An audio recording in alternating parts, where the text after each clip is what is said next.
আমার একটা পোর্টারে বুকিং ঢুকলো ধর্মতলা টু যাদবপুর। তো চলো কাস্টমারে পিক আপ লোকেশানে। মনে হচ্ছে তো মালটা ভারী আছে, আসুন আসুন করছে। মেট্রো বলছে বাস স্ট্যান্ড দিয়ে আছে পিক আপ, তার মানে পার্সেল বড়ই হবে। দেখা যাক, চলো যাই আগে। যদি বড় পার্সেল হয় 145 টাকা ভাড়া দেখিয়েছে, সেটা একটু বাড়ানো যাবে। আর যদি বড় না থাকে তাহলে যা ভাড়া আছে সেটাতেই নিয়ে যেতে হবে।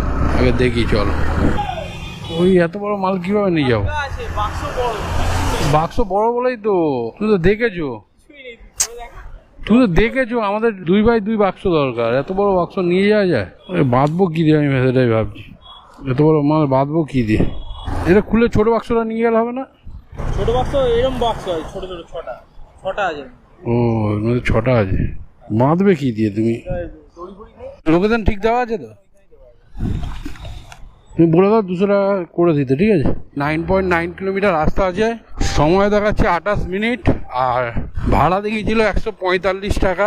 তো পার্সেলটা অনেকই বড়, তো আমি 200 টাকা বলেছি, কাস্টমার রাজি হয়েছে, তাই নিয়ে যাচ্ছি।